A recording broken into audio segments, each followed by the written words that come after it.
Welcome to Custom Home Builder Solutions, also known as CHS, a job costing, full accounting, and profit management software for the professional home builder. In this video, we've been talking about purchase orders, and I'm going to talk about how to copy purchase orders. If you like, some people may need this feature more than others. It would be builders that perhaps are building multiple units that are just alike, and they've set up a batch of purchase orders for one of the units, and they want to use the same vendors, etc., for a second unit and send a second batch of POs or some individually copied POs. And there could be another reason. Maybe you know about a purchase order that has a lot of notes in it that you want to repeat for another purchase order for another job and then change amounts. But the first thing I'd like to do before we get started on copying POs is we're going to pretend like we have another job that's exactly like the demo job, maybe as far as specs and measurements and everything else. And that's this demo job Vista View, and I'm going to use here on the jobs list is what I opened, the copy icon, and we're going to copy from this job, and let's enter a new code,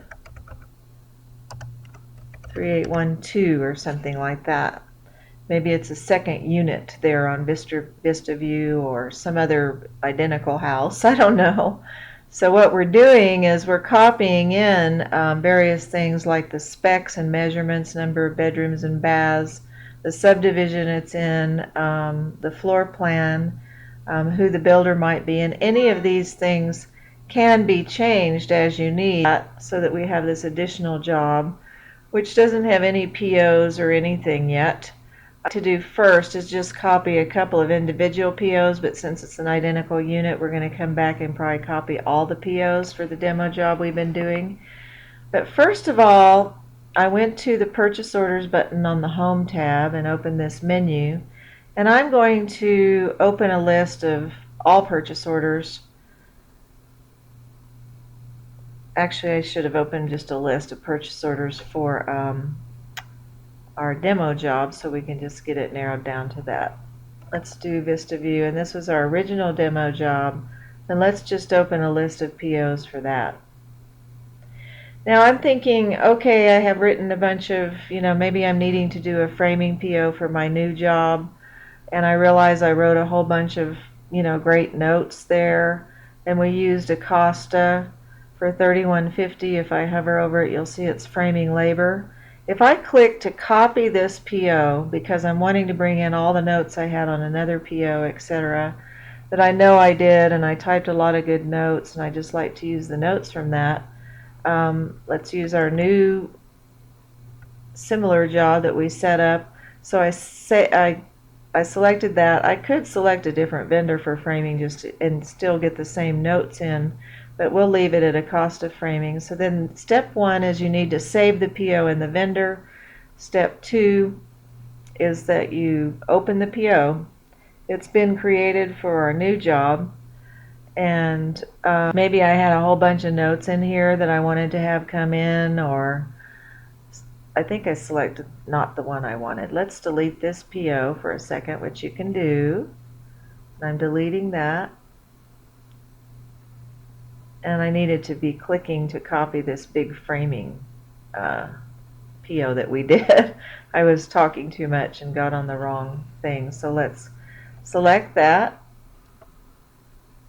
And so now I've taught you how to delete a PO if you accidentally create a wrong one.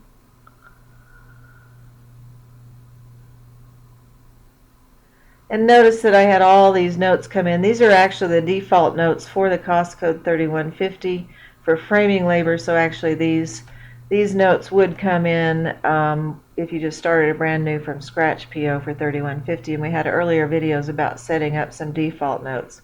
But maybe you typed a bunch of other stuff on that PO and you know it, and you'd like to just copy that original PO. If I need to change the amount, I can click Quick Item.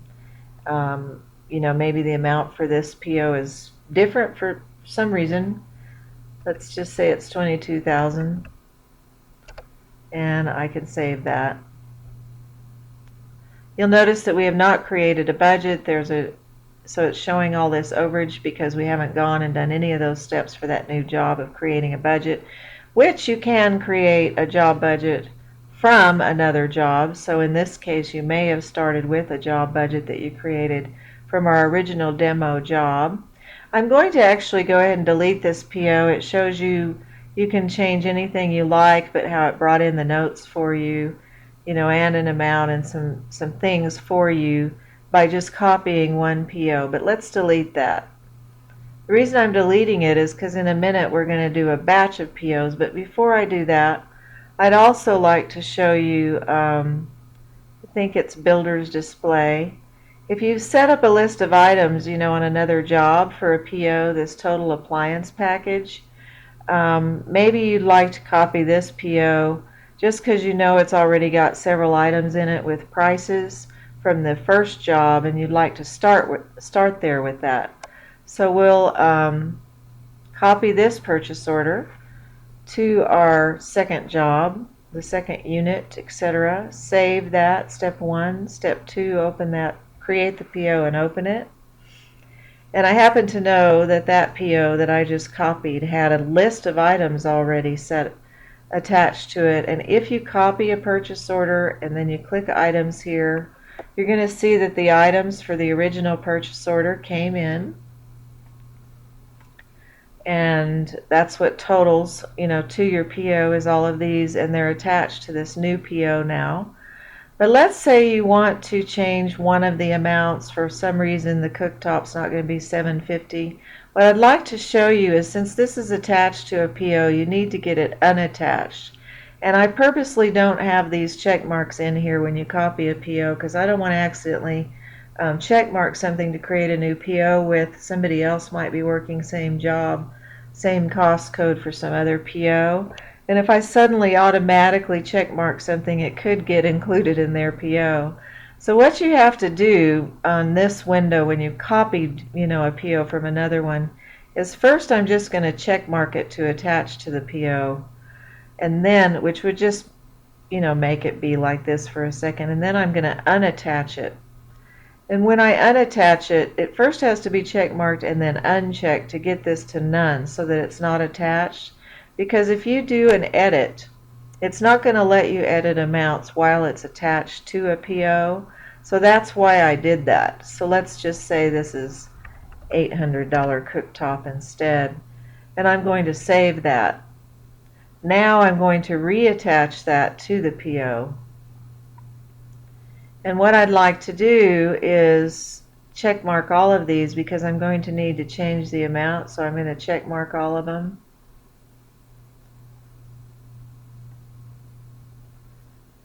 So they'll be included as the total amount before I tell it to change update my PO. And quite often you may not have nearly as many items as I have right here. But it's just because of copying it that we have to do just a tiny bit of extra stuff to attach and unattach it.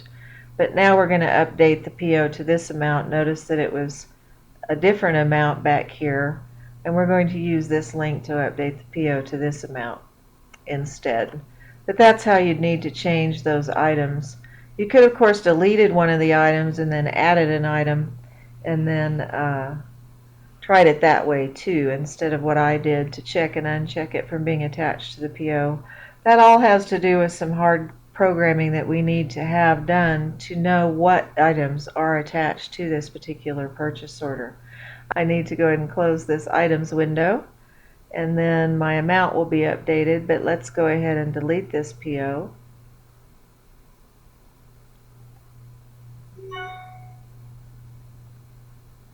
Now what I'd like to do is, if we close this and we go back to the menu, and we first just look for a second for any purchase orders, it's showing,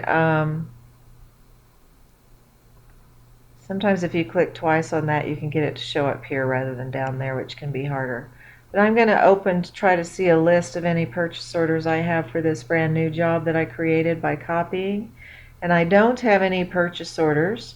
So what I'd like to do now is use the feature over here for copy all budgeted POs from one job to another job, and this can only be handy if probably it's multiple units that are just alike and you're wanting to get a bunch of POs created.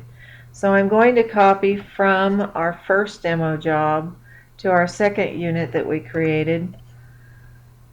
And then I'm going to copy all of the POs. Notice that if it finds any POs for that job we're going to copy to, it's going to check to see if any POs, and it will give you a message and say, POs will not be copied because you've already created some purchase orders for that job.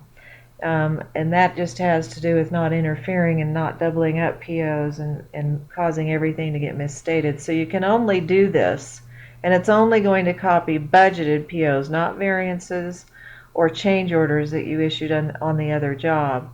But I'll click the button to copy the POs, and it says OK. And I'm going to let it go ahead and sit there and copy all of those purchase orders from that other job. So if we go ahead and go look for POs again for that second job that we have, and we open to do a list of purchase orders,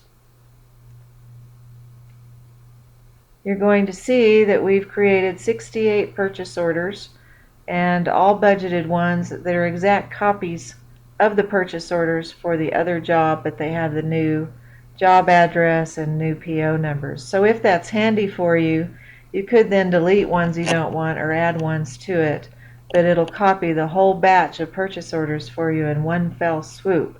And you can do what you like with them, open them, send them out, do that kind of thing. And that's just a fast way if you know that you're going to have all the same POs. So I hope that helps, and thank you for watching.